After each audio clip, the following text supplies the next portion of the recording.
Hola, bienvenidos a todos y todas. Es realmente un placer tenerlos aquí. Soy Cecilia Sorenson, soy directora del Consorcio Global sobre Educación para el Clima y la Salud en la Universidad de Columbia. Hoy es el lanzamiento del curso del Caribe para el personal de primera respuesta en Clima y Salud, Educación para la Acción, segunda edición. Este curso es organizado por muchos socios impresionantes del Caribe y del mundo, incluidos Earth, PAHO, la Universidad de West Indies, el Instituto Caribeño de Meteorología e Hidrología y el Consorcio Global para la Educación para el Clima y la Salud. Muchas gracias por estar aquí. Una breve notificación, tenemos interpretación disponible en este curso en inglés y español. Y para elegir el idioma que quieren escuchar, básicamente van al icono del mundo en la parte inferior de la pantalla y eligen el idioma que quieren escuchar y ese es el idioma que van a escuchar en su computadora. Nos gustaría entonces conocer a todas las personas de la audiencia. Tenemos aquí una diapositiva preparada. Hailey, te doy la palabra para que compartas la pantalla. Muchas gracias a todos y todas por contarnos de dónde son, por ponerlo en el chat. Muy bien, si van a slido.com, ahora sí, era una pantalla de slido.com que teníamos. Y si ingresan el número 2550205 o escanean el código QR, nos cuentan por favor de qué país vienen y vamos a hacer un Jamboard que muestre de dónde somos. Les vamos a dar algunos segundos. Les pido que vayan a Slido, como aparece en la pantalla, slido.com, y nos cuentan de dónde vienen.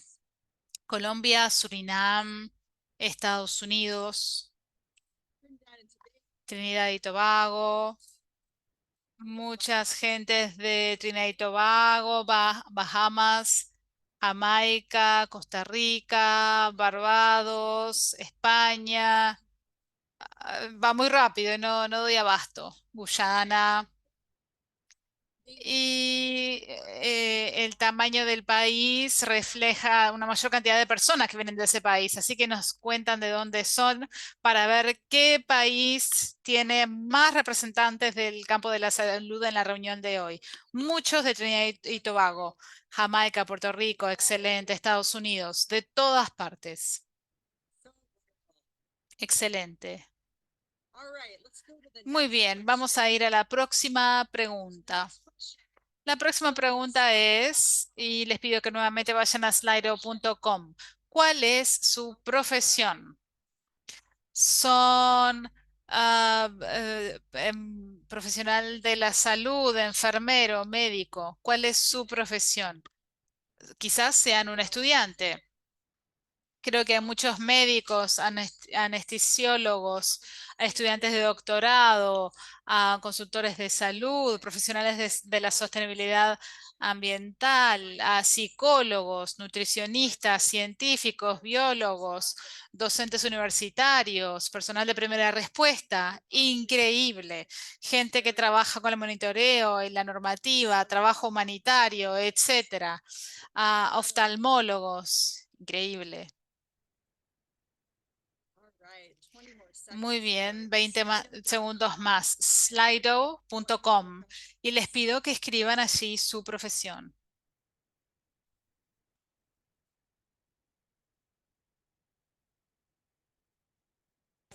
La próxima pregunta. La pregunta es, ¿qué tema del cambio climático y la salud les interesa más? ¿Por qué están aquí hoy? ¿Qué tema del cambio climático y la salud les interesa más o cuál les gustaría investigar más? Nos cuentan en slido.com, pueden ir a slido.com como aparece en la pantalla con ese número. Diferentes temas: contaminación del aire, adaptación, migración, monitoreo y evaluación, clima y salud mental, asma y alergias, hospitales inteligentes, equidad, gestión de los desechos, etcétera. Impresionante. Muchas áreas importantes e interesantes en relación con el cambio climático y la salud. Muchas, si no todas, las vamos a abordar en este curso. que esto es increíble. Muchas gracias por contarnos todo esto. Sí, el mapeo del calor, vigilancia, mitigación del riesgo, acceso a la salud, enfermedades transmitidas por vectores, políticas públicas, son todos temas muy importantes en los que nos vamos a estar centrando en este curso. Vamos a esperar 5 segundos más. Realmente es maravilloso. Saber que todo esto es importante para ustedes porque queremos garantizar que este curso realmente aborde las preguntas que ustedes tienen. Excelente. Muy bien, creo que podemos terminar esta sección. Nuevamente, bienvenidos y bienvenidas a la segunda edición del curso del Caribe para el personal de primera respuesta en clima y salud. Vamos a comenzar. Me gustaría contarles un poco sobre el funcionamiento del curso en este mes y luego vamos a pasar al primer orador y a los primeros oradores del día de hoy. Así que como saben, se trata de un curso de 10 sesiones. Nos vamos a reunir los martes y los jueves de aquí a mayo, misma hora, mismo link. Y nos vamos a ver aquí. Estos son los objetivos del curso. Queremos aumentar el conocimiento de los profesionales de la salud, la eficacia y las destrezas de comunicación en relación con la crisis climática para que puedan mejorar la práctica de salud pública de cuidado de los pacientes y también trabajar con sus mensajeros de la comunidad en materia de salud en sus instituciones, comunidades y campos de práctica. Número dos, brindarles a los profesionales de la salud el conocimiento y destrezas que necesitan a los estudiantes de las instituciones y también queremos educar en materia de ah, ah, defensoría de los derechos, también mentoría, etcétera. Van a ser sesiones de 90 minutos y cada una va a tener la misma estructura. Va a haber un orador experto seguido de una presentación de caso y todo proviene de oradores y expertos de la región del Caribe. Cada sesión va a terminar con una sesión de preguntas y respuestas, así que les pedimos que si tienen preguntas para los oradores, utilicen la función de preguntas y respuestas que se encuentra en la parte inferior de la pantalla. Pueden hacer preguntas cuando quieran. Luego de que terminen los oradores, vamos a moderar el Q&A para responder la mayor cantidad de preguntas posibles. Todas las sesiones se van a grabar y vamos a poner en 24 horas la grabación. Les pido que guarden el sitio web porque van a encontrar toda la información allí. Van a encontrar los materiales de referencia y las presentaciones que van a usar los oradores al dar la presentación. También brindamos un certificado de participación para el curso. Tenemos a la Universidad de Columbia, Earth, también la Universidad de West Indies, y por eso podrán recibir un certificado si asisten a más del 70% de las sesiones en vivo en Zoom y si aprueban un examen final al final del curso con un puntaje mayor del 70%.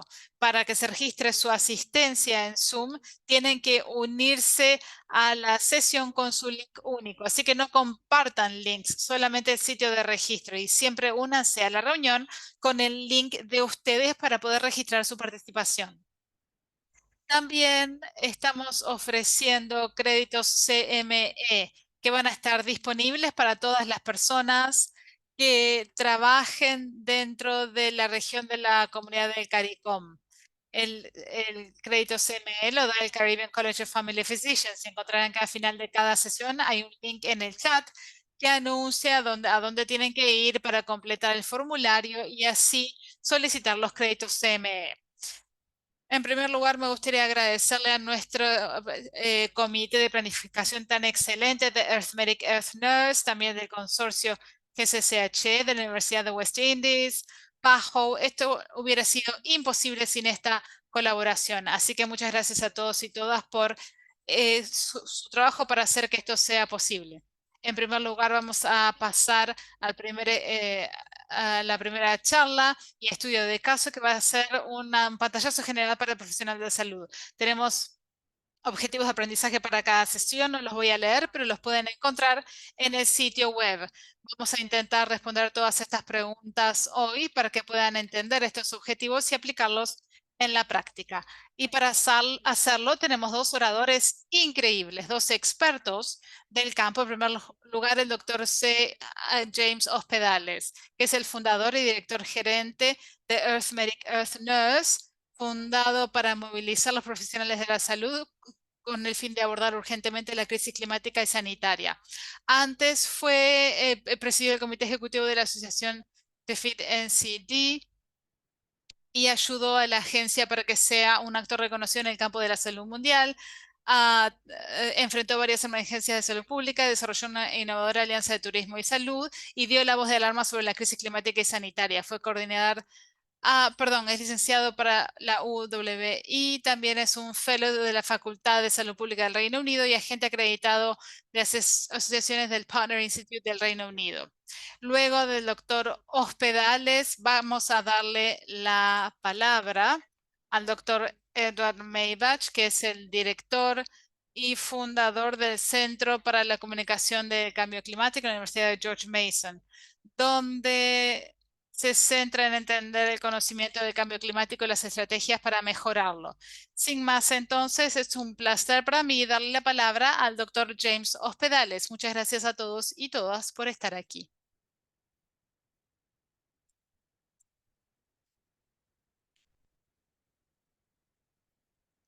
Buenas tardes a todos los colegas de América Latina y a todas las personas del Caribe.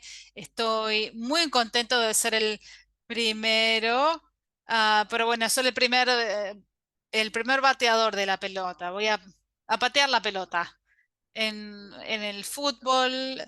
En la segunda edición del curso para personal de primera respuesta en materia de salud y clima en el Caribe. Voy a colocar la primera diapositiva, voy a compartir la pantalla en primer lugar. Estoy tan emocionado que me olvido lo que tengo que hacer.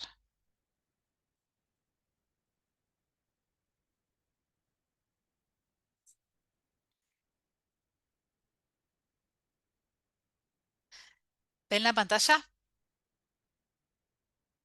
¿Se ve bien así, Hailey? Muchas gracias nuevamente. Se trata de la primera presentación de este curso.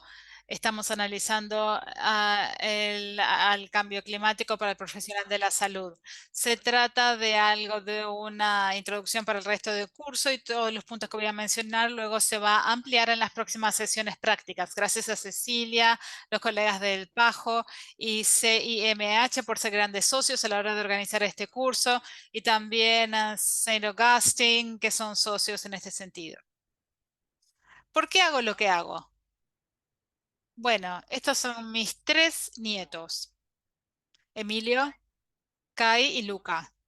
Y cuando los miro y recuerdo el mundo que han ah, heredado, pienso que hay algo que tengo que hacer para mejorar el cambio climático. Y creo que los profesionales tienen un rol fundamental en esta lucha global para poder contener las temperaturas. Y vamos a hablar de esto a medida que avanzamos.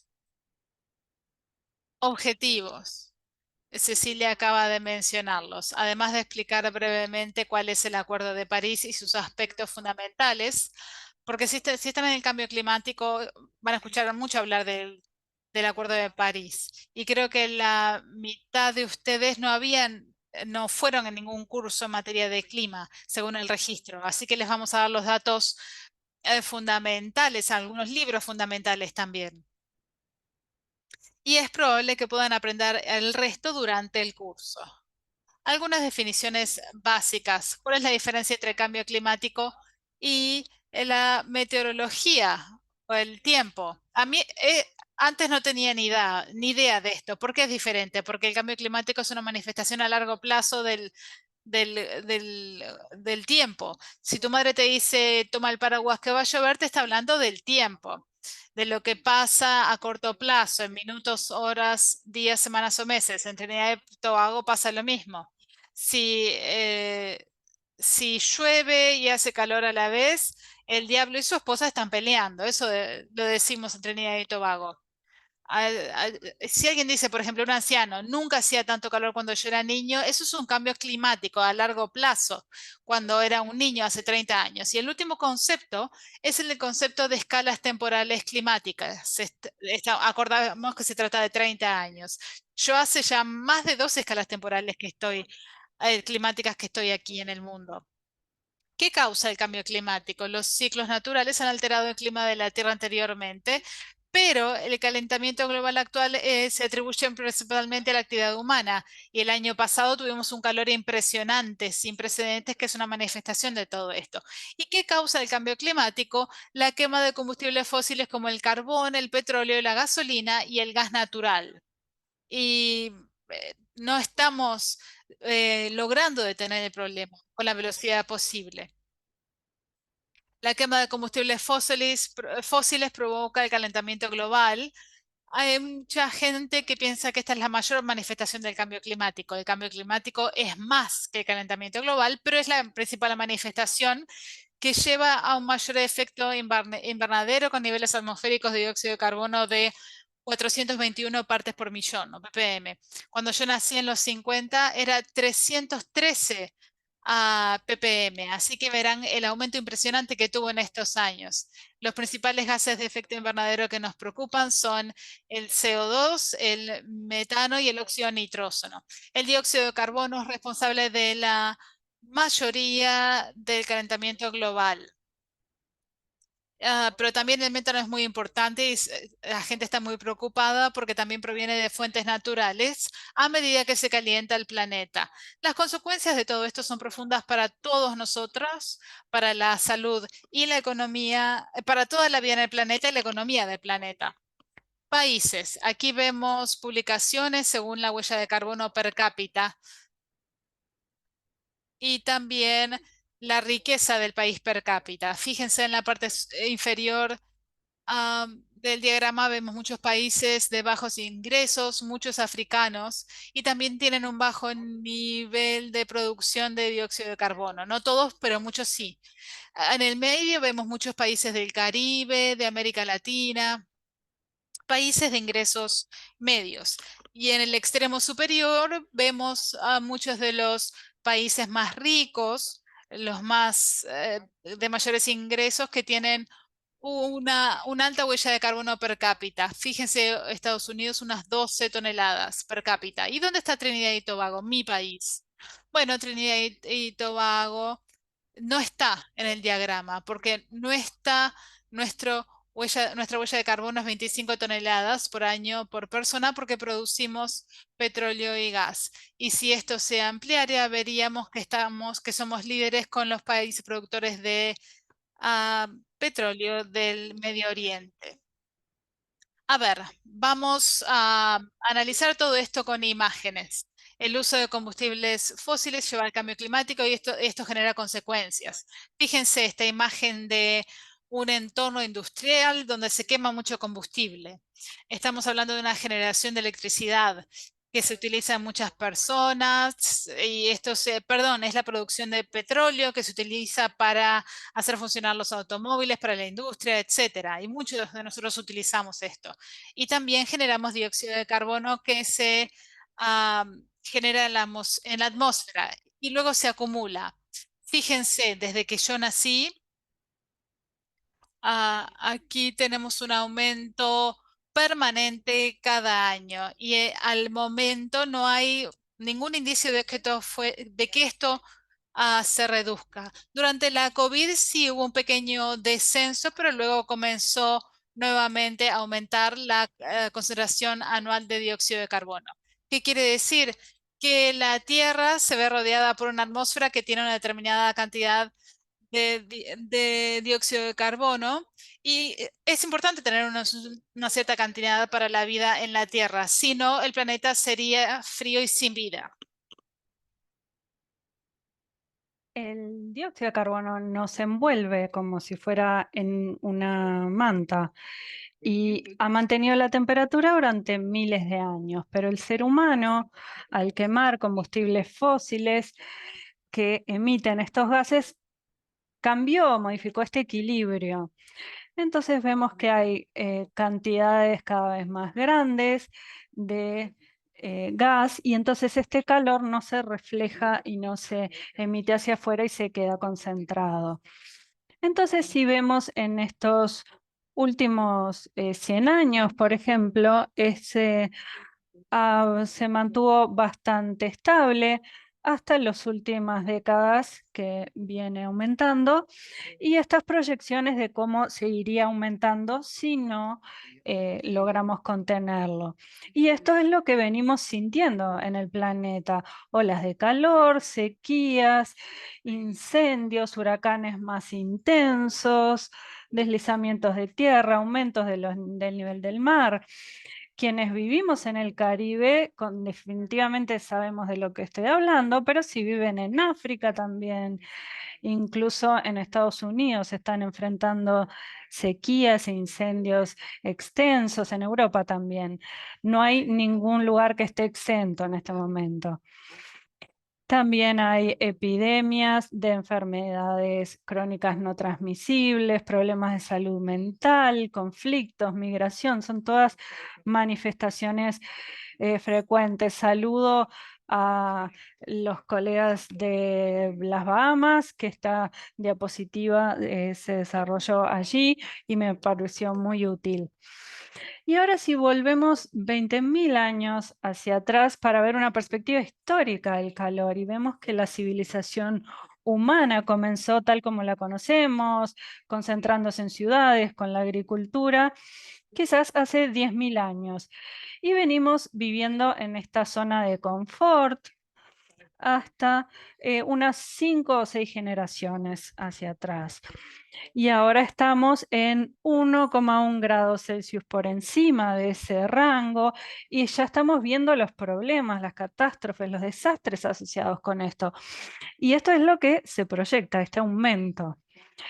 2 grados a 2050 si seguimos con las políticas actuales y si seguimos con esas políticas para 2100 unos 4 grados. Y a mí me asusta mucho, realmente me alarma muchísimo y debería todos quienes me están escuchando eh, asustarse y esto nos debería también movilizar para lograr cambios.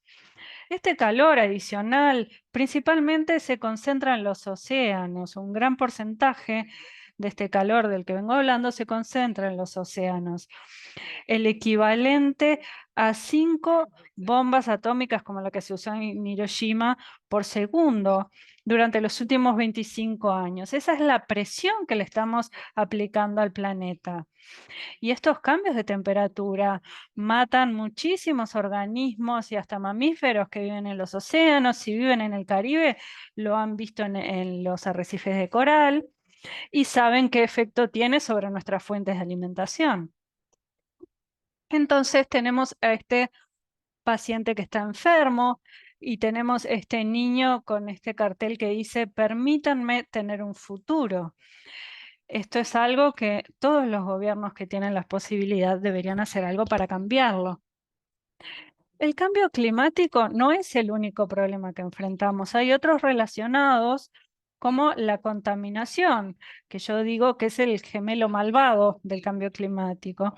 Y el segundo gemelo malvado es la pérdida de la biodiversidad que se deriva de la destrucción de la naturaleza.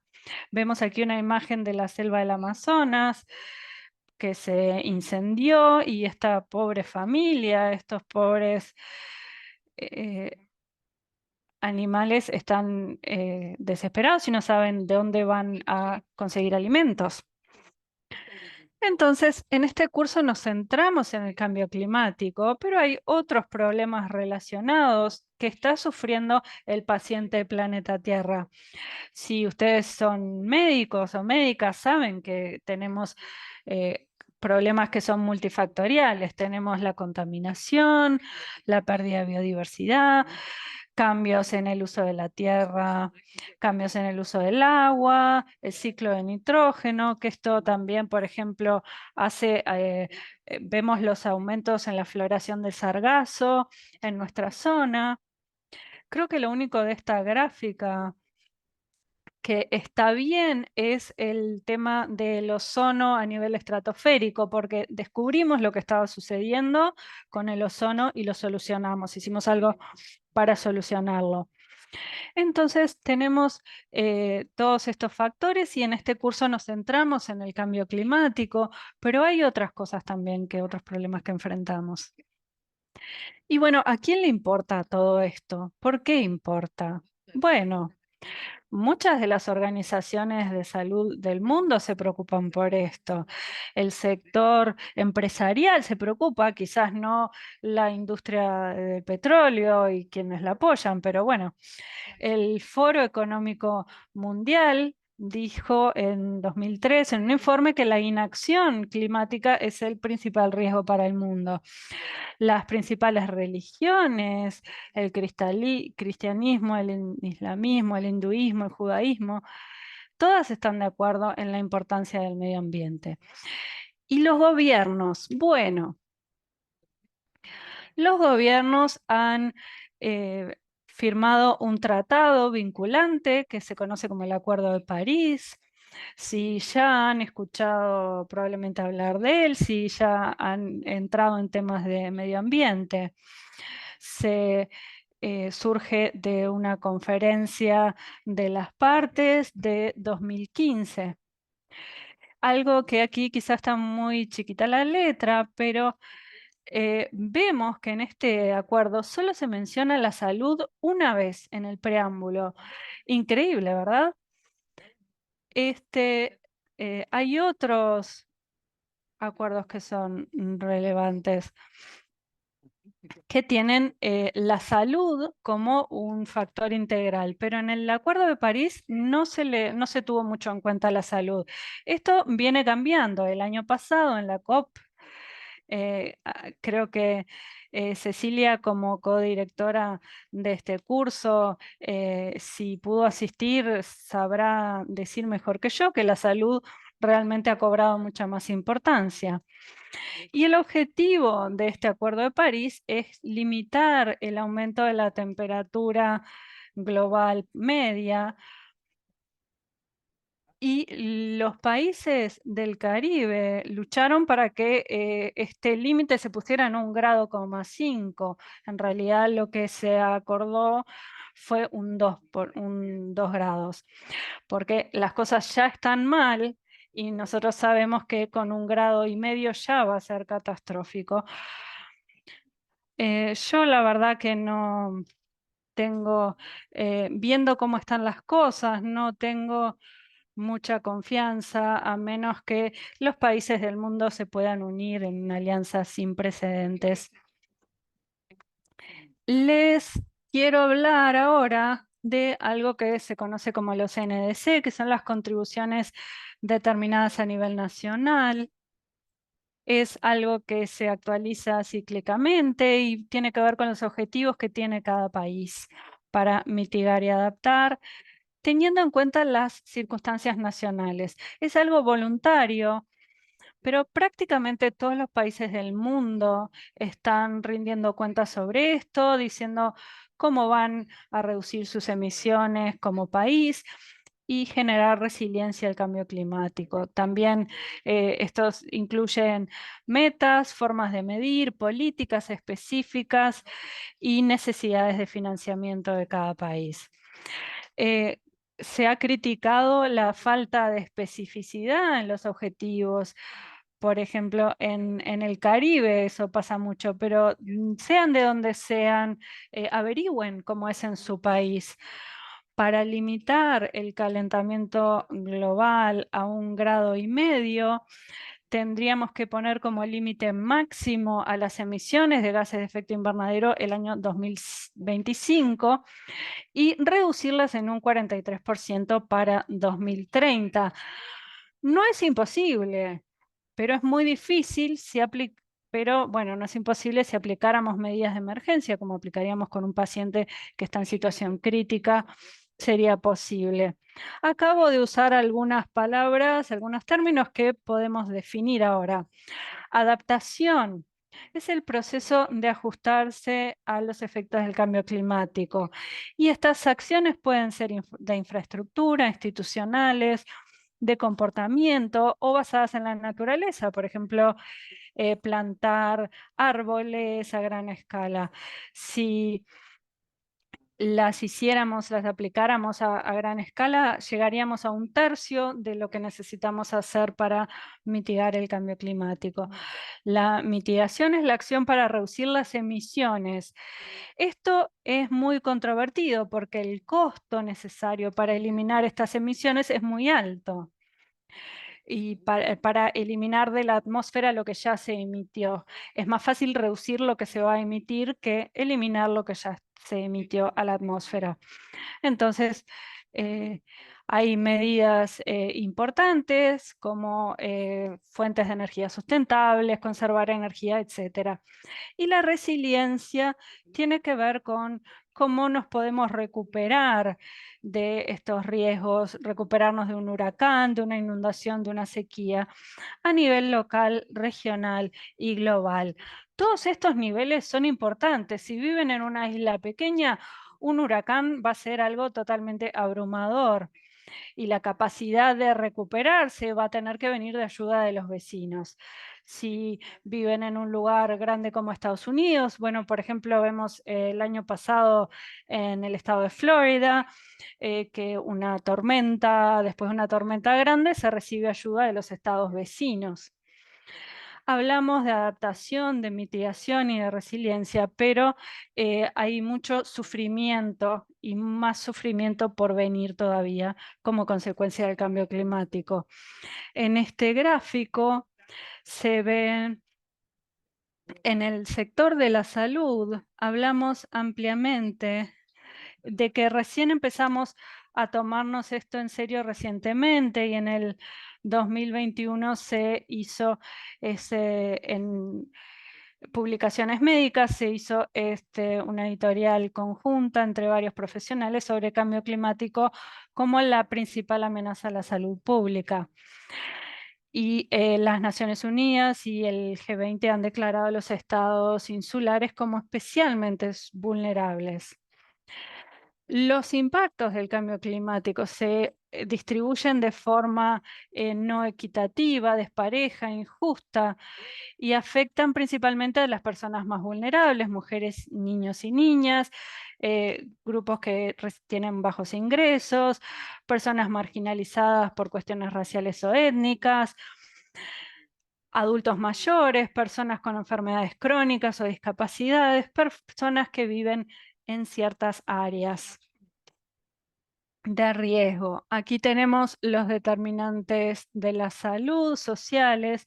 Una de las principales charlas que van a tener en este curso de un colega de Costa Rica van a ver esto, pero aquí vemos los elementos de vulnerabilidad como la exposición a cuestiones como la pobreza, la ocupación que tengamos, la sensibilidad que tengamos a los determinados problemas, la capacidad de adaptación, el nivel educativo. Esta columna que está en el medio son los determinantes de la salud.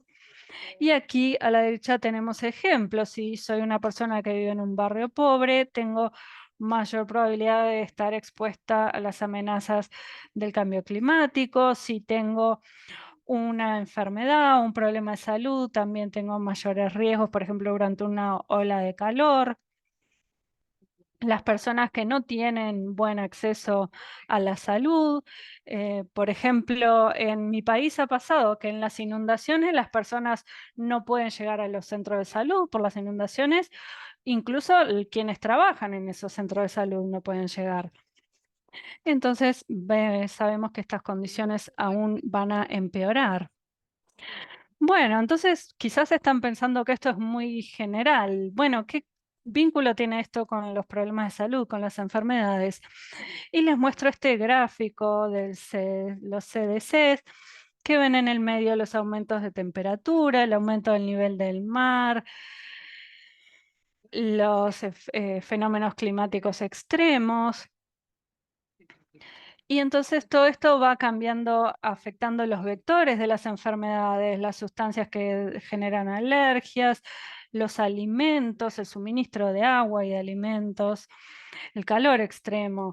Entonces, en el sector de la salud, por ejemplo, con el calor extremo vemos aumento de las enfermedades cardiovasculares. Yo tengo un pariente, un familiar que murió hace poco y estoy convencido que su enfisema tuvo que ver con los problemas de calor.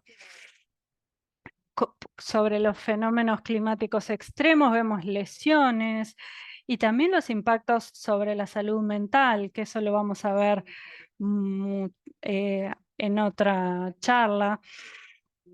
De la contaminación del aire, vemos problemas como el asma y la enfermedad cardiovascular. Yo en Trinidad veo ya antes de salir de casa, según cómo sienta los senos paranasales, que vamos a tener un día complicado.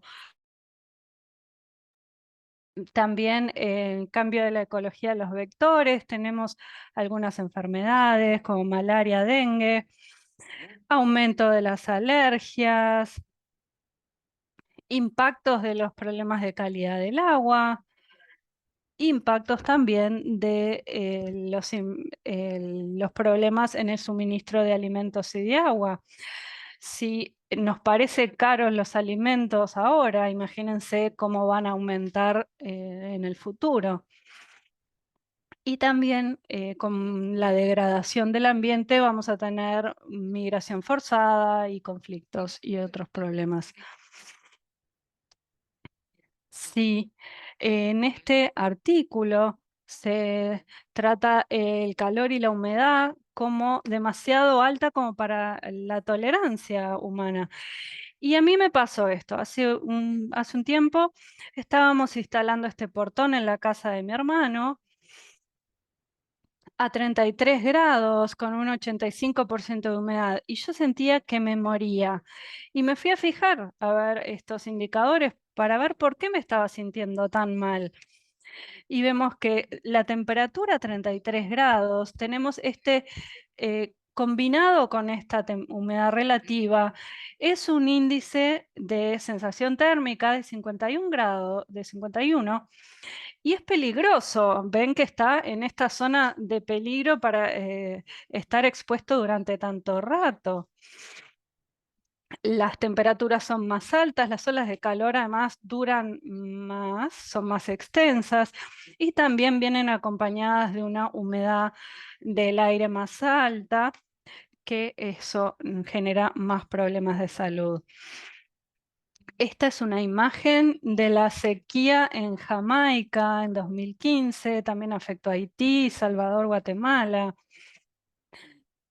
que afectó la seguridad alimentaria e hídrica. Aquí tenemos estas imágenes de una tormenta de arena. Hay cada vez más eh, polvo, arena que llega desde África hasta el Caribe. Esto ya sucedía, pero el cambio climático lo está empeorando. Vemos aquí datos de Trinidad y Tobago.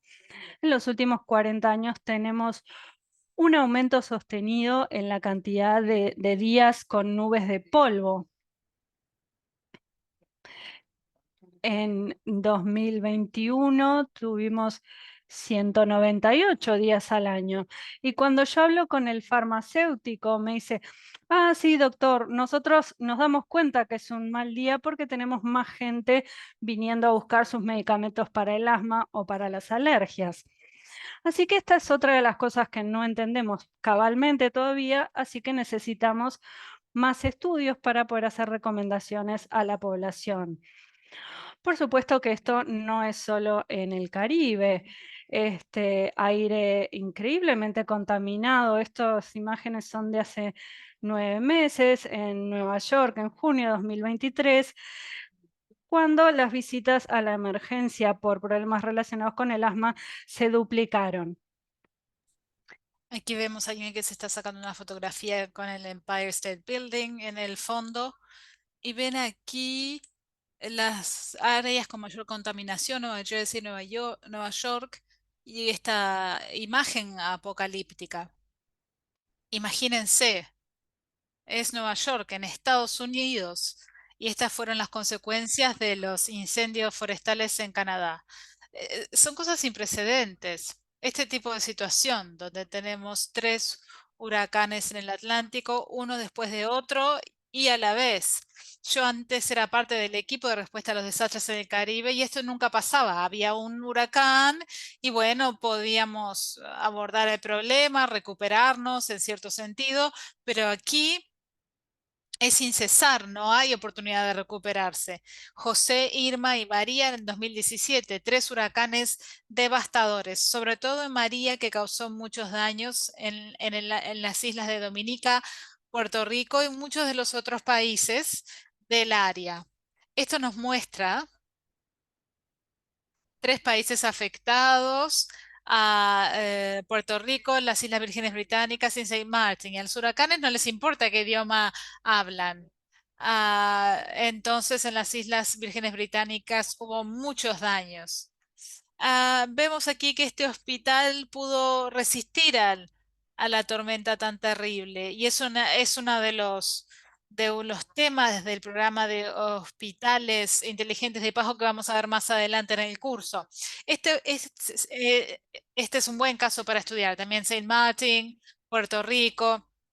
Quizás reconozcan a esta persona que es un multimillonario, Richard Branson, el propietario de Virgin Atlantic, y que tiene un hogar, tiene una isla, de hecho, en las Islas Vírgenes Británicas. Pero ¿cuál es la diferencia entre este hombre y esta dama? Bueno, él es rico, tiene los medios para recuperarse. Ella está pensando, ¿por dónde empiezo a reconstruir mi casa? Quizás no tenga seguro y no tienen las reservas de efectivo necesarias para abordar el problema. Aquí vemos un ejemplo entonces de la inequidad, de la injusticia, de cómo se da el cambio climático. Y si uno tiene más recursos, es probable que pueda ser más resiliente.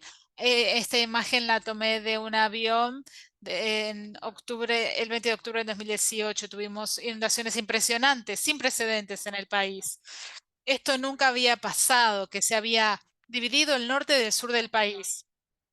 Si estaban en el norte trabajando, pero vivían al sur, entonces o si dependían de insulina, si eran diabéticos, por ejemplo, les iba a costar mucho, a no ser que tuvieran amigos o familiares del otro lado. Iban a quedarse a la deriva durante 24 horas o más. Esto se da muchísimo, esto que ven en el Caribe, en América Latina, en muchos lugares, porque la gente tiene que abandonar sus hogares a causa de las inundaciones.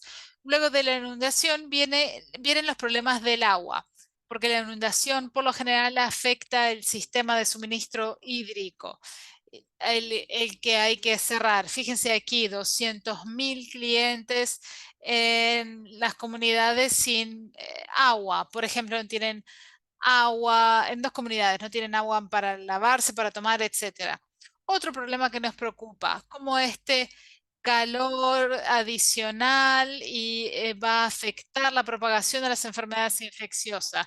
Los mosquitos se multiplican más rápido. Este es nuestro amigo, el Aedes. Yo lo llamo nuestro amigo porque les damos un lugar para que vivan, les damos comida, les damos un lugar para que se multipliquen, etcétera. El año pasado estuve en Long Island, en el jardín con mi hija, y me estaban picando los mosquitos. Y era el Aedes aegypti y el Aedes aegypti. Y realmente me sorprendió porque son mosquitos tropicales que están haciendo aquí. Fui al sitio web de Long Island, del Departamento de Salud del condado de Nassau, y sí, habían registrado este insecto porque aumenta la temperatura, entonces van más al norte. Y aquí vemos a la garrapata que transmite la enfermedad de Lyme, que también ve cada vez más en el norte de Estados Unidos. Otra preocupación, el hielo en diferentes partes del mundo se derrite y hay un mayor riesgo de que algunos microbios, algunos organismos que han estado congelados durante mucho tiempo, vuelvan a vivir. También aumenta el nivel del mar. Fíjense aquí en las Bahamas hace unos 15 meses. Fui allí y les pregunté, bueno, a asumir un crédito hipotecario y muchos dijeron sí. Y yo les pregunté, ¿dónde lo van a hacer? ¿Dónde van a construir la casa?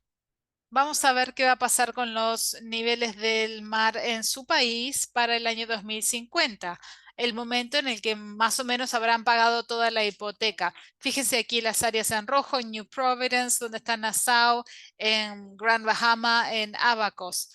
Estas en rojo son las áreas que tienen mayor riesgo de inundación para el año 2050. Todo el mundo quedó en silencio.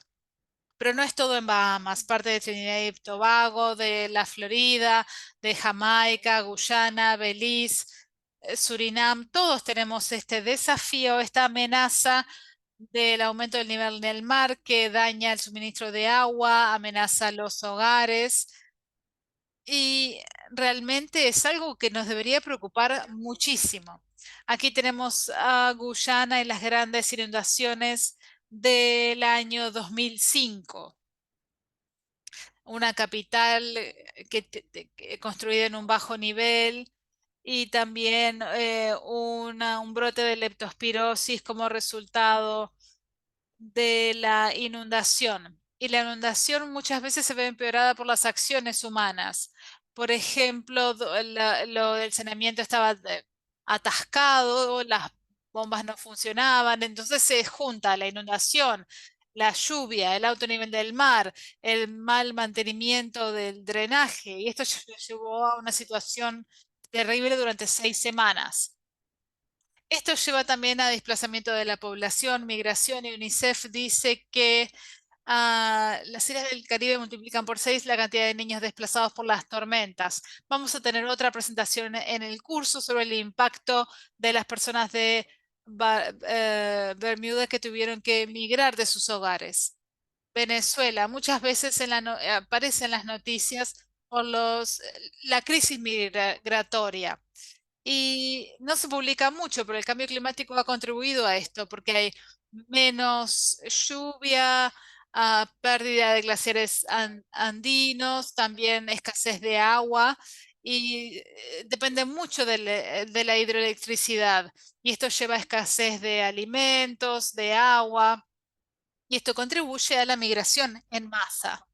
Impacto económico de todo esto, impresionante, especialmente en las economías de los pequeños estados insulares y de los 10 primeros países por pérdidas económicas a nivel internacional. Y como porcentaje del PIB, 9 de estos países con pérdidas económicas son naciones insulares de la región del Caribe. También el cambio climático y las enfermedades no transmisibles están relacionadas con el cambio climático, con los combustibles fósiles y otros determinantes sociales y comerciales. También lo que sucede, hay un excesivo número de muertes de personas con estas enfermedades no transmisibles en los meses posteriores a los fenómenos meteorológicos extremos. Por ejemplo, sucedió en Puerto Rico con María, porque las personas están más vulnerables en esta situación y hay que incluir a estas personas en la planificación para el desastre y preidentificar a las personas con estas enfermedades antes de que se dé el evento extremo. Pasemos ahora a la última parte para centrarnos el tema relacionado con la huella climática de la salud, que representa el 4,4% de las emisiones mundiales. Si fuera un país, tendría emisiones mayores que Japón o Brasil. Así que el sector de la salud se supone que no causa daños, es lo primero. O sea, que el sector de salud, en primer lugar, tiene que ser más ecológico. Los profesionales de la salud tienen una función fundamental en todo esto. Educación del público y de los pacientes, identificar los efectos adversos del cambio climático en los grupos vulnerables, investigación y recopilación de datos de vigilancia, voy a darles más datos sobre esto, mejora de la resiliencia y ecologización de las instalaciones sanitarias. Si trabajan allí, tienen una obligación de hablar con los administradores del hospital, con los diferentes jefes de medicina, de enfermería, etcétera, para saber qué están haciendo. Y también defensa como profesionales de confianza en la sociedad. Fíjense en esta encuesta de Estados Unidos, muy interesante, que muestra las profesiones del mundo. Enfermeros, médicos, farmacéuticos, docentes, son las personas en las que más confiamos a la hora de comunicarse con el público. Como esperarán, telemarketers, políticos, vendedores de autos, no son personas en las que confiemos. Pero es muy interesante que nosotros en la comunidad de la salud tenemos más influencia de la que creemos para modificar la opinión pública. Sin embargo, también tenemos que tener una mejor educación y me encanta ver que haya tanta gente en el curso. Hemos participado en 3 estudios de conocimiento en el Caribe en los últimos años con Guyana, Trinidad y Tobago, Barbados, Jamaica, Bahamas. Y este es un resumen. Todos escucharon hablar del cambio climático, pero no se entiende tanto las causas principales, menos los impactos en la salud y en el cuidado de la salud. Es bajo el conocimiento sobre qué hacer, menos de la mitad, y hay muchas personas que perciben barreras, dicen que no tienen el conocimiento, las herramientas y también sienten que no tienen el tiempo o que sus superiores no los van a apoyar. Y menos del 10%, según esta encuesta, toman medidas ecológicas en el lugar de trabajo como la energía renovable, el compostaje, etcétera. Más o menos la mitad, no se ve aquí, pero dijeron que ah, es importante que tenían un plan de salud ocupacional y un plan de seguridad y sabían dónde estaba. Esta es una imagen del director general de la OMS que recibe una carta de una ONG sobre clima y salud. Tenemos entonces una función importante a la hora de la promoción de todos estos temas. Me gustaría hablar sobre la investigación y los datos. Hemos trabajado en una agenda de investigación para la acción en materia de cambio climático y salud en el Caribe. Fíjense aquí las publicaciones. Para reducir las enfermedades asociadas al cambio climático, para aumentar la capacidad para prevenir y proteger a las poblaciones vulnerables y para tener sistemas de salud más seguros, ecológicos y resilientes. Hay 8 áreas de prioridad en la agenda. Por supuesto, ah, sería una muy buena idea que lean el documento porque es muy valioso. En este diagrama vemos una síntesis del Hospital Smart de Pajo que combina resiliencia ah, y sostenibilidad. Aquí vemos una imagen de Chateau Belair en San Vicente y las Granadinas que muestra los paneles de energía renovable, también cómo almacenan agua, es más seguro, es más fuerte frente a los huracanes, es más ecológico, no depende tanto del suministro eléctrico. Esta imagen me encanta, las enfermedades en el Hospital Sangre Grande en Trinidad que plantan árboles. Y esto ha llevado a muchas otras acciones en este sentido y una mayor conciencia en materia ambiental. Me gustaría terminar con algunas diapositivas para Earth Medic y Earth Nurse. Este es nuestro compromiso. Pueden ir a nuestro sitio web ahí y pueden unirse a nuestro compromiso. Les va a llevar 15 segundos. Recapitulando, el cambio climático es un problema real. Si quizás les parecía que no es real y realmente es alarmante. Es inducido por los humanos, principalmente por la quema de combustibles fósiles, y es muy malo para la salud de las personas, sobre todo para los grupos vulnerables. Empeoran las cosas malas que ya tenemos. Los expertos del mundo están de acuerdo. Buenas noticias, se puede hacer mucho para mitigar el cambio climático y adaptarse a él. Los profesionales de la salud tienen un papel esencial en la defensa de la tierra como paciente, así que los invito a que sigan haciendo el curso, que se informen, hablen de esto en su casa, con su familia, con sus colegas y que tomen medidas. Muchas gracias a todos y todas.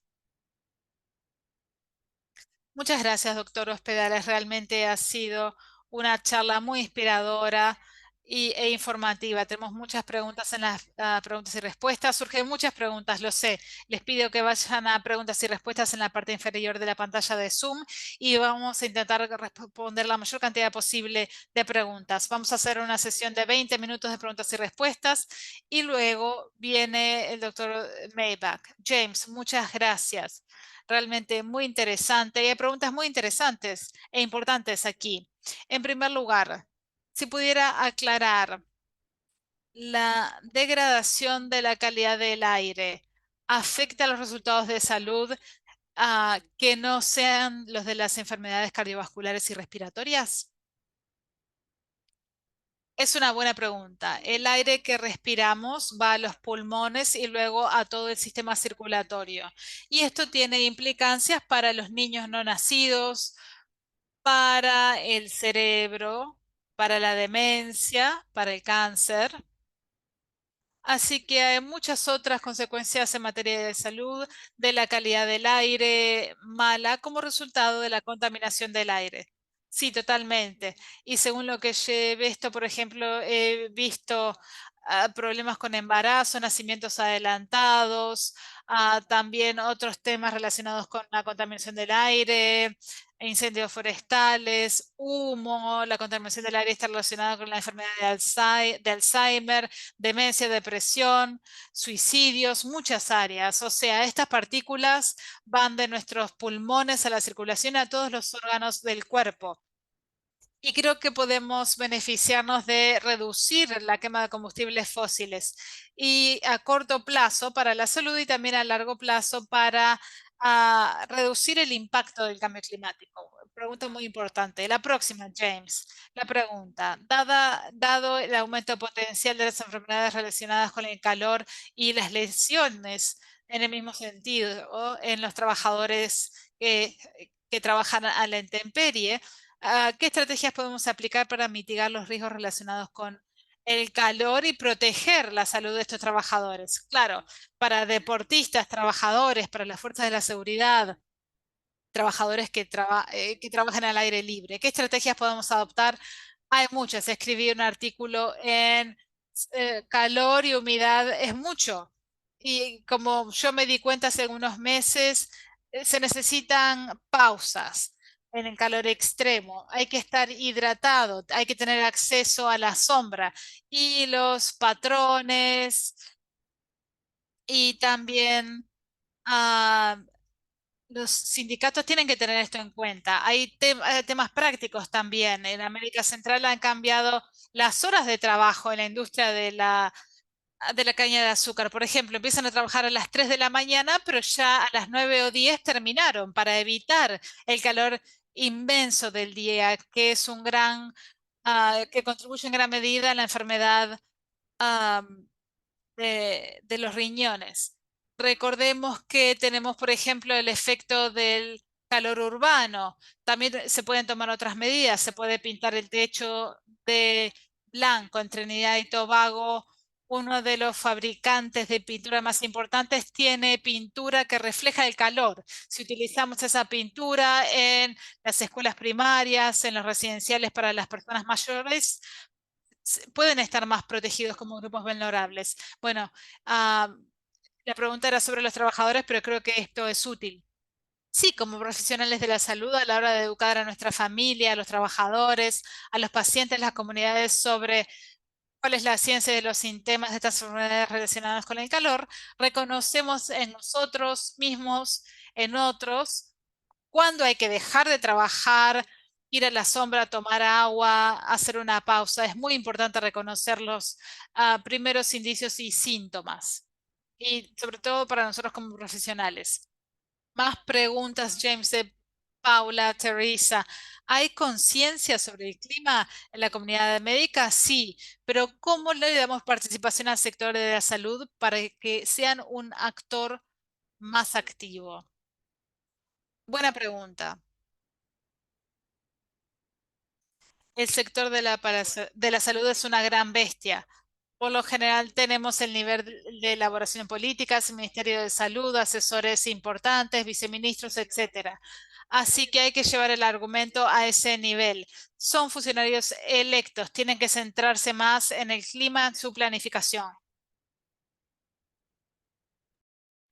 Inviten a otros a que participen en este curso y en los demás cursos que hay del consorcio para hacer que nuestros centros de salud sean más amigables con el ambiente. Hay un programa del consorcio también para hacer que los hospitales sean más verdes. También ver las compras que hacemos como centros de salud de insumos, a quién le compramos.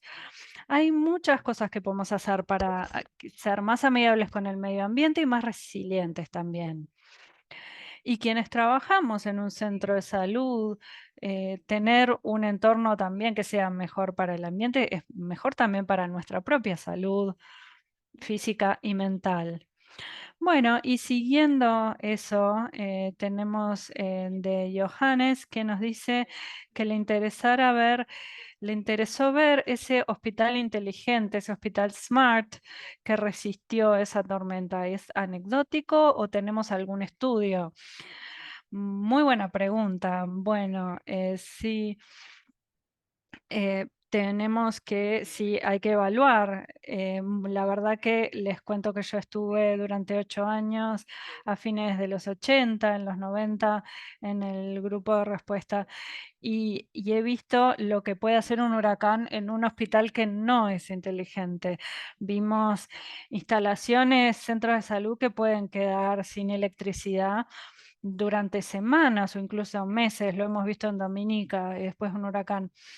Entonces, tener centros de salud eh, que sean mejores y estamos también, o sea, ya sabemos sí que son mejores, pero también tenemos que fortalecer este bagaje de evidencia para convencer a los gobiernos. Excelente respuesta, sí. Sé que recientemente se lanzó la Agenda del Caribe, que es muy buena para quienes trabajan en ciencia, en medicina. Pero la pregunta es cómo podemos generar sistemas de vigilancia para detectar en el Caribe los problemas de salud inducidos por el cambio climático. Bueno, es otra buena pregunta, porque tenemos los datos de cambio climático sobre precipitaciones, temperatura, velocidad del viento, polvo en el aire, tienden a ser pertenencia de los organismos que se ocupan de la meteorología. Y tenemos que establecer los vínculos entre esos dos hilos, los que tienen los datos sobre el clima y quienes atendemos los resultados en la salud de las personas.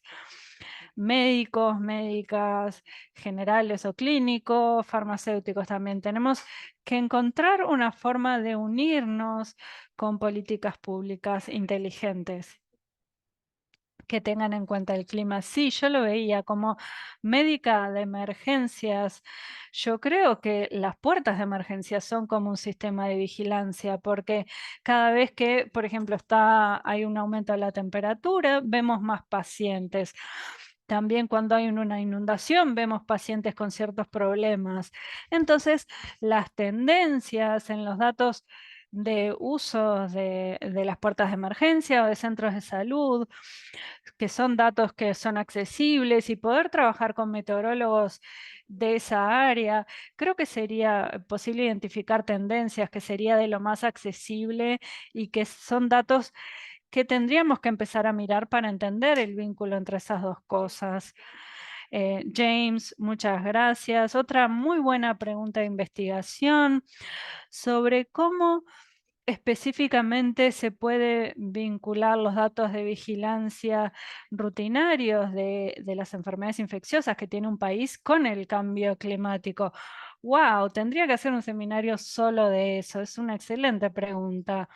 La mayoría de nuestros países tienen informes, sean semanales o mensuales, y esto se podría correlacionar con lo que está sucediendo con las precipitaciones, con la temperatura. Por ejemplo, tomemos una enfermedad como el dengue o la gastroenteritis. tenemos los datos de precipitaciones y las temperaturas, incluyendo la temperatura durante la noche. Esto nos podría quizás ayudar a poder predecir mejor los brotes de dengue. Podríamos relacionar la disponibilidad entre agua y la gastroenteritis y así sucesivamente. Creo que tenemos sí que a profundizar en cómo abordar estos datos rutinarios o quizás modificarlos o ajustarlos para poder usarlos para ver los cambios entre los temas que vemos en el cambio climático, también los centinelas que recaban información sobre fiebre, tos, diarrea, erupciones cutáneas y ver cómo eso se puede vincular con los cambios en el clima, en las condiciones del tiempo. Sí, totalmente. Tenemos muchos investigadores en el público y así que hay excelentes oportunidades de aumentar la investigación. Creo que en el Caribe no hay suficientes investigaciones y sería buenísimo que se empiecen a abordar. Hay muchísimas preguntas muy interesantes sobre los hospitales SMART y nos preguntan si está muy extendida esta transformación ecológica en los hospitales en el Caribe. Wow, es una buena pregunta. La OPS Pajo viene trabajando desde hace unos 20 años en hospitales seguros, en hacerlos más resistentes a los huracanes, más seguros a las inundaciones también. Hacer que sean más ecológicos, eso es más nuevo, que tengan energía renovable, ver los métodos de diagnóstico y los medicamentos que utilizamos, también ver los inhaladores para el asma y cambiarlos para quizás opciones más ecológicas. Todo eso es más nuevo. El programa de hospitales SMART de la OPS ha llegado ya a unos 20, pero tenemos unos 600 hospitales. Entonces, si alguien tiene $1.000 millones, los podríamos usar para aumentar la cantidad y pasar a unos 500 hospitales renovados en los próximos años. Veo que está Edward. Sí, Ed, muchas gracias por venir. Vamos a hacer una última pregunta porque hay muchas preguntas excelentes. Y la última pregunta es, ¿qué podemos hacer como profesionales de la salud para tomar acción en nuestros propios entornos? Bueno, en nuestro trabajo, en nuestro lugar de trabajo, abran los ojos, miren lo que sucede alrededor. ¿Tienen un aire acondicionado con inverter o son de los viejos? ¿Cómo es el techo? Vayan a quien hace las compras. Averigüen si el hospital alguna vez tiene un índice de seguridad, un inventario, algo que se puede hacer, se pueden buscar las tablas y las listas para ir caminando por el hospital con una lista de cosas más ecológicas eh, y vayan revisando.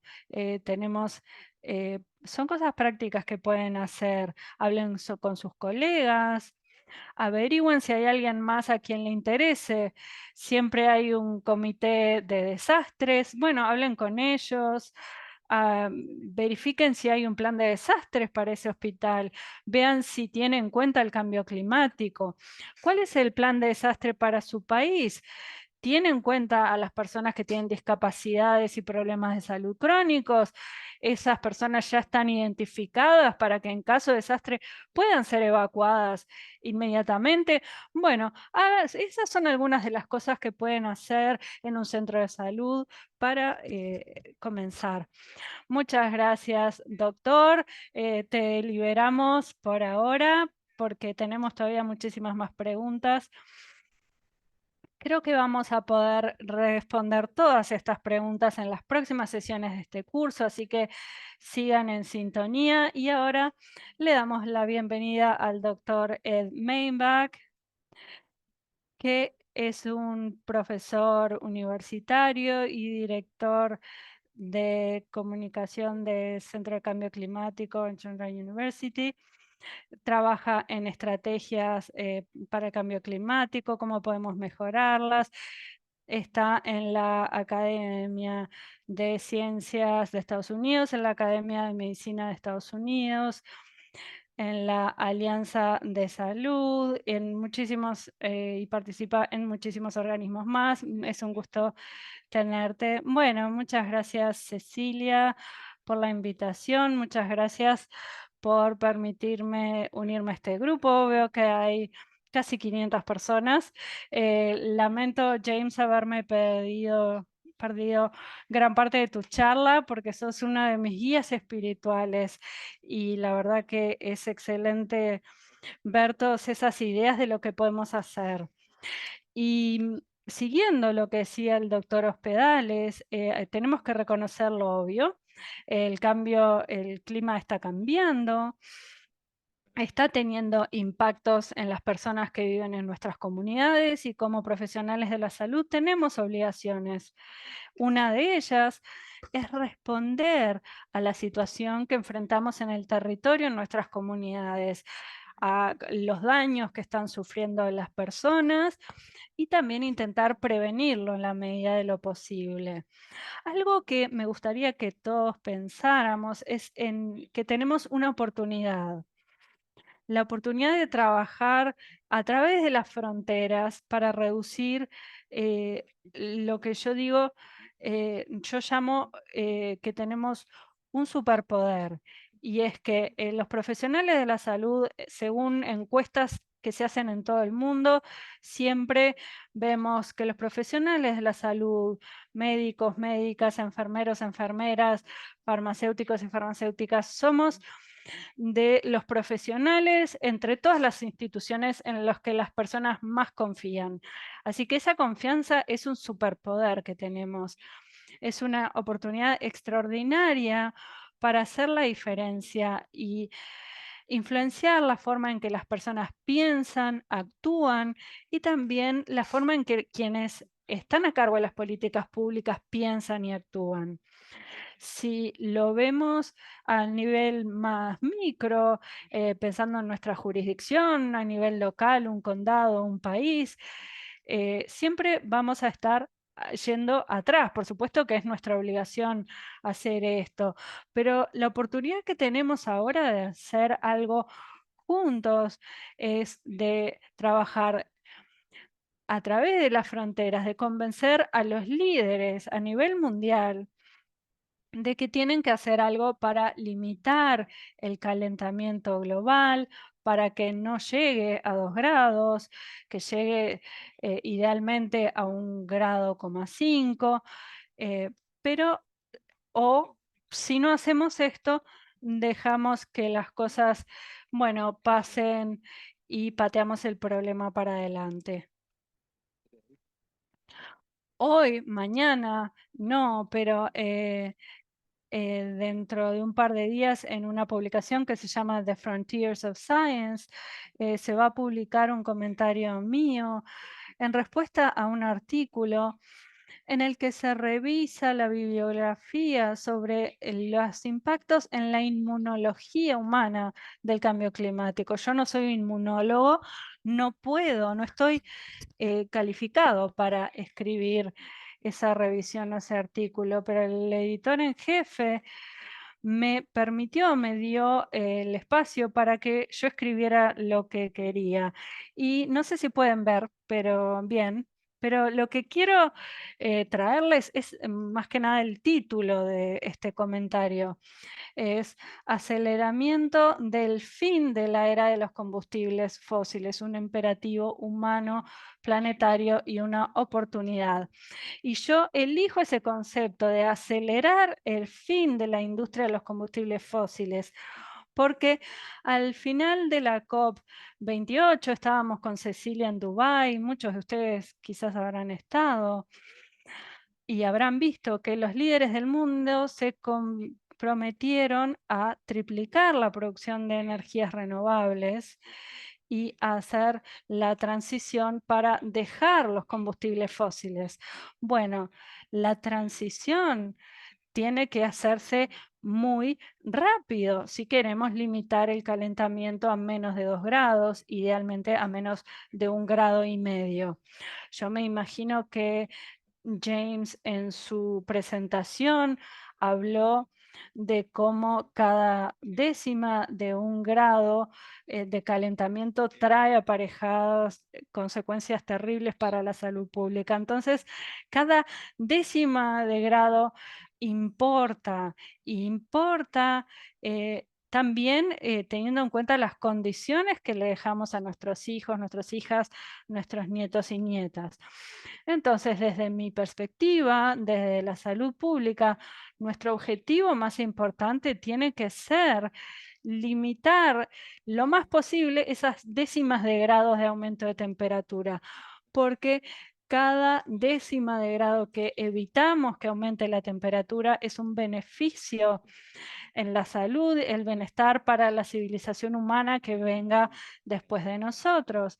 Y si vemos lo que es necesario para reducir esa temperatura, tanto como es necesario, la verdad que es muy simple y es un ejemplo de lo que como profesionales, comunidad de profesionales de la salud, de las Américas, del Caribe, del mundo, podemos hacer.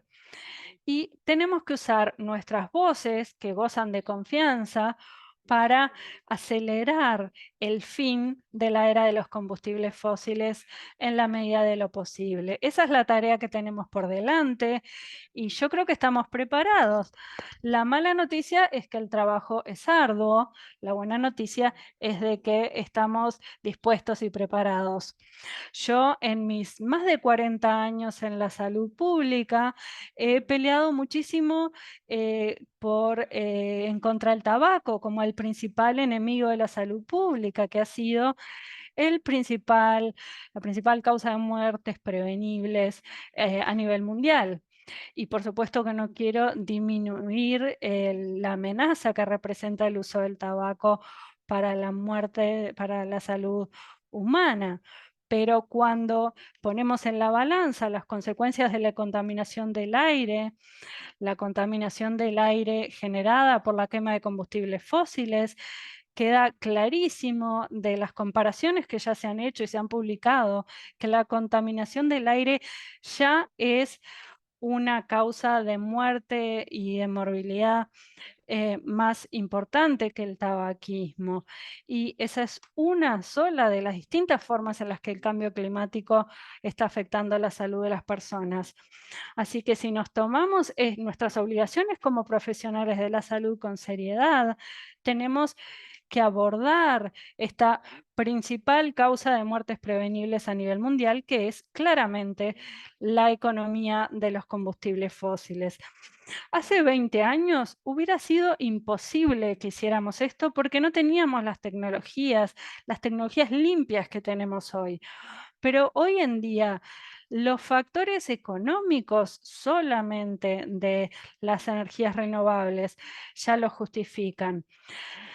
La supremacía, la hegemonía de la industria de los combustibles fósiles se sigue manteniendo por políticas de gobiernos que la privilegian. Si no existieran esas políticas, esa industria, ese sector colapsaría rápidamente, porque el sector de las energías renovables tiene un mejor producto y puede producir energía a menores costos. Hay muchas personas que no entienden esto, en nuestros gobiernos todavía, entre nuestras comunidades, pero nosotros tenemos la oportunidad de usar nuestra voz, que goza de confianza, para explicar esto. La era de los combustibles fósiles ya le sirvió a la humanidad, pero ya es tiempo de que se termine y de que y ha llegado realmente la hora de las energías limpias. Si los factores económicos no fueran suficientes, el argumento de la salud sí debería serlo. Y como dijo Cecilia, yo soy docente y estoy en el Centro de Comunicación sobre Cambio Climático en la universidad, y gran parte de nuestra investigación en los últimos años se ha centrado en responder a la pregunta: si usamos nuestra voz en la que las personas confían para hablar y explicar los efectos y los beneficios para la salud humana de hacer esta transición a las energías limpias y tomar otras acciones para proteger la salud del cambio climático, vamos a generar la voluntad política, la voluntad en las personas para abordar este problema que es la raíz del problema, que es la quema de combustibles fósiles. Y nuestra investigación nos demuestra que desde todas las formas que hemos probado para explicar el cambio climático y sus impactos y los daños que causa y qué podemos hacer sobre eso, la narrativa más poderosa que hemos encontrado es la de la salud, porque tenemos ese superpoder, tenemos esa confianza que no tienen otras personas y la forma en que podemos transmitir esa información, que podemos presentar en el diálogo público sobre los problemas del cambio climático y la solución al cambio climático, que es principalmente terminar con el uso de combustibles fósiles y hacer la transición a energías renovables. Y nuestra investigación muestra que esto funciona especialmente bien con las voces más conservadoras. Gran parte de la oposición a la revolución de las energías limpias viene de nuestros hermanos y hermanas más conservadores y quienes están en políticas públicas que son más conservadores. Y lo que yo veo es que cuando usamos nuestras voces que gozan de confianza, podemos tener un efecto en todas las personas del espectro político, pero específicamente podemos hacer argumentos convincentes a nuestros hermanos y hermanas conservadores. Aquí en Estados Unidos, cuando le preguntamos a la gente en cuánto confían en diferentes fuentes sobre el calentamiento global, la mayoría de los conservadores en Estados Unidos y aquellos que no les importa el cambio climático dicen que en quien confían más con respecto al calentamiento global es a su médico de cabecera. Y es un hallazgo impresionante. Parte porque ese médico, esa doctora, es alguien que conocen, que valoran, en quien confían, y también porque están dispuestos a escuchar y aprender de su médico u otros profesionales de la salud sobre el cambio climático. Y esto representa una oportunidad impresionante. Tenemos un gran trabajo por delante. Queremos que lo hagamos juntos, este trabajo arduo, porque vamos a finalizar la era del combustible, de los combustibles fósiles un país por vez. Tenemos que finalizar esta era un planeta a la vez. Tenemos que trabajar juntos y juntas como profesionales de la salud y atravesar las fronteras nacionales. Y tenemos que centrarnos en los elaboradores de políticas, las pocas personas del mundo que realmente van a marcar una diferencia con respecto a si van a privilegiar la industria de los combustibles fósiles o si van a hacer todo lo posible para finalizarla y así proteger la salud humana y el bienestar humano. Tenemos una oportunidad especial. Así que me gustaría terminar al leer el último párrafo de mi comentario y los aliento a que lo lean. Le mandé una versión a Cecilia, ella se los puede mandar. Les voy a leer el último párrafo del comentario. Se necesita educación y defensoría por parte de la comunidad de la salud. ¿Y puede marcar una diferencia? Sí, creemos que sí. En 1980, 7 médicos soviéticos de Estados Unidos crearon una ONG que se llama los Médicos Internacionales para la Prevención de la Guerra Nuclear. Su mensaje al mundo, sobre todo para Gorbachev y Reagan y otros líderes de Estados Unidos y la URSS, era simple. Su mensaje fue: una guerra nuclear destruiría a la civilización y podría extinguir a la vida humana. En 1985, solo 5 años después, la organización se fundó y ganaron el Premio Nobel de la Paz por su función central, y esto lo dijo el comité del Premio Nobel, por su función central en abrir el debate de control de armas entre Estados Unidos y la URSS. 2 años más tarde, Gorbachev en su autobiografía que se llamaba Perestroika decía lo siguiente: el trabajo de los profesionales de la salud concitó un gran respeto porque lo que dicen y lo que hacen está influido por su conocimiento certero y un deseo de advertir a la humanidad sobre los peligros que la acechan. Según sus argumentos y los datos científicos estrictos que tienen, parece ser que ya no hay lugar para politiquería y ningún político serio puede dejar de lado sus conclusiones. Algunos años más tarde, Gorbachev le envió una nota de agradecimiento al director ejecutivo y al consejo de IPPNW. Y en esa nota le dijo: muchas gracias por su gran contribución para prevenir la guerra nuclear. Sin esta nota y otras actividades efectivas contra la guerra nuclear, este tratado antinuclear probablemente hubiera sido imposible. Las voces ah, confiables de los profesionales de la salud hicieron que lo imposible fuera posible. Y eso, amigos y amigas, es la oportunidad que tenemos ahora. Podemos aunar nuestra fuerza, podemos utilizar nuestras voces confiables para convencer a los líderes del mundo de que lo que puede parecer imposible hoy es un mandato, una imperativa, y realmente podemos utilizar nuestras voces confiables para hacer posible lo imposible. Bueno, voy a dejar de hablar ahora. Cecilia, te doy la palabra nuevamente, a ver qué quieren decirnos. James, estás aquí todavía, me encantaría saber qué piensas también. Muchas gracias. Me encanta muchísimo el trabajo que estás haciendo y cómo entiendes todo de forma científica, cómo podemos ser eficaces y eficientes como profesionales de la salud para poder comunicar estos mensajes y cambiar la forma en que funcionan las sociedades, básicamente. Tenemos grandes preguntas y comentarios en el chat y me pregunto si podemos responder algunos en estos últimos minutos.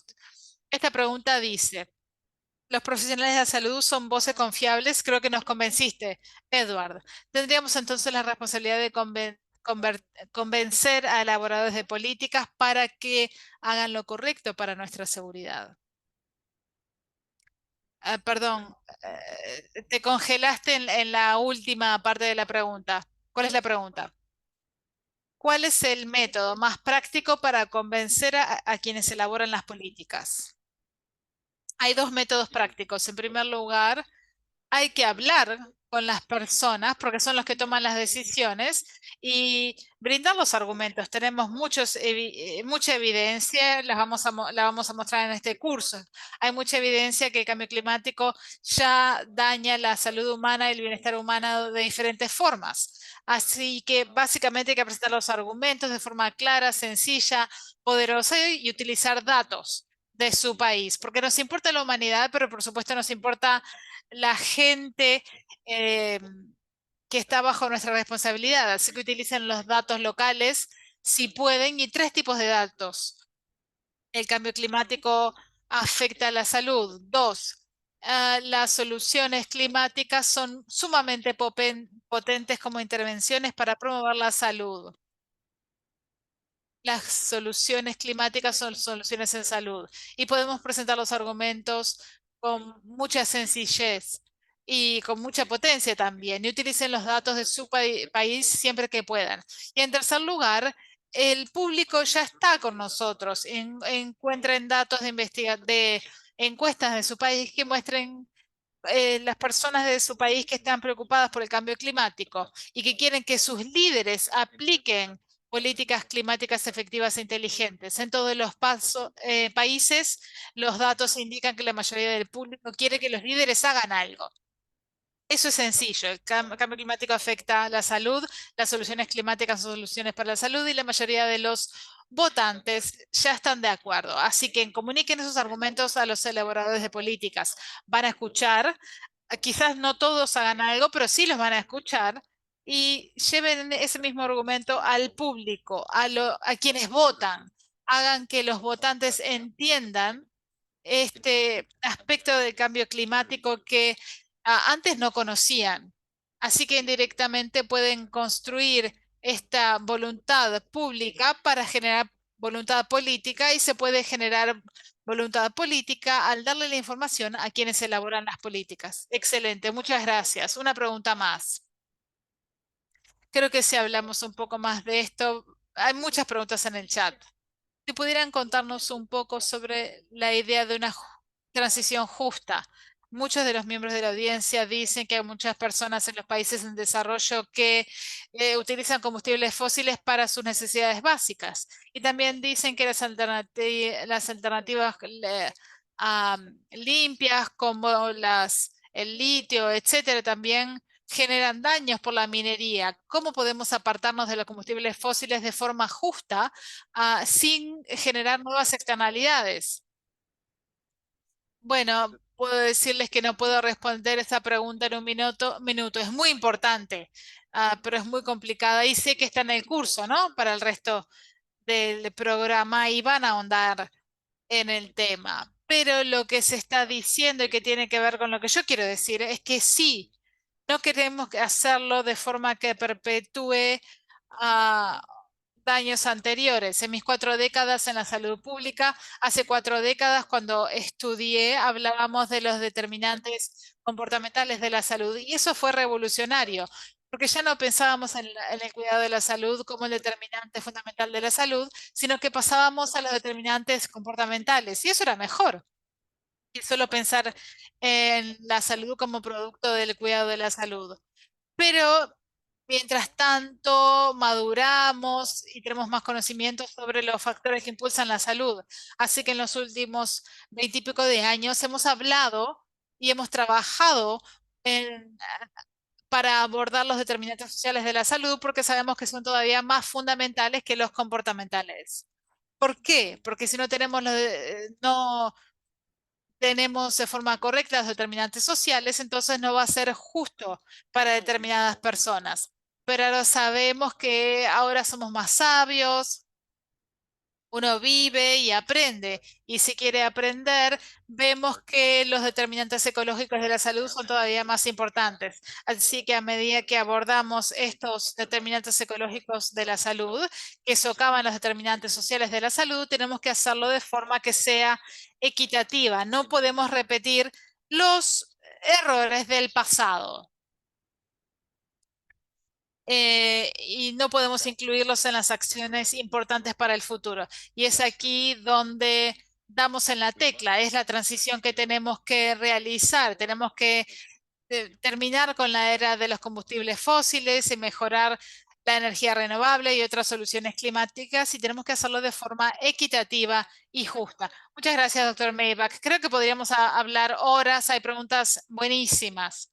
Y esto refleja que vamos a estar juntos en las últimas 5 semanas, todos los martes y jueves, y vamos a estar ahondando en estos temas importantes y complejos relacionados con el cambio climático y la salud humana, y estamos solamente comenzando. Muchísimas gracias, doctor Maybach, doctor Hospedales, por compartir su conocimiento en el día de hoy. Me gustaría que compartir información sobre lo que vamos a hacer en la próxima sesión. El jueves, el 4 de abril, misma hora, mismo lugar. Vamos a adentrarnos en los peligros climáticos extremos, huracanes. Vamos a tener al profesor Stevenson y a la doctora Latoya Storr, que son expertos increíbles, y el doctor David Farrell va a moderar la sesión, que es el director del Instituto del Caribe para la Meteorología y la Hidrología. Así que no se lo pierdan, va a ser una sesión fundamental porque vamos a continuar desarrollando lo de hoy, vamos a dar metodología fundamental y responder preguntas sobre la salud humana en el Caribe. Lo que es más importante, queremos sus comentarios, queremos saber si les gustó la sesión, si contestamos sus preguntas, qué más quieren saber. Fíjense en el código QR que tenemos aquí, también hay un link en el chat donde pueden responder la encuesta post sesión. También pueden recabar sus créditos CME. Estamos piloteando una nueva idea en este curso. Vamos a abrir un grupo de WhatsApp donde pueden recibir novedades sobre el curso, también artículos interesantes sobre el cambio climático y la salud en el Caribe. y otras actualizaciones que son importantes para el curso. Así que, por supuesto, pueden unirse al grupo de WhatsApp. Van a recibir mensajes solamente de los organizadores del curso para minimizar las charlas, pero luego durante todo el curso va a ser un canal para que nosotros les enviemos artículos importantes, novedades del curso, etcétera. Doctor Hospedales, ¿me faltó algo? Creo que has hecho un buen trabajo. Espero, me encantaría que siguieras. Así que, por favor, vengan a las próximas sesiones. Muchas gracias. Creo que todos los médicos, médicas, enfermeros, enfermeras van a ser los que van a marcar una diferencia, porque ahora las empresas y los gobiernos nos están fallando. Tenemos que llevar este argumento de la salud a los funcionarios electos. Luego, cuando en el próximo curso del otoño también nos vamos a centrar en esto. Muchas gracias, excelente. Bueno, la base de nuestra defensa, de nuestro trabajo es la educación y estamos aquí para recabar más información, para poder presentar estos argumentos a los políticos, a las instituciones, a las comunidades y realmente promover todo esto, promover los cambios basados en la evidencia para marcar una diferencia. Nos vemos el jueves. Por supuesto, se ponen en contacto con nosotros si tienen preguntas y hasta ese momento, cuídense y que tengan un precioso resto del día.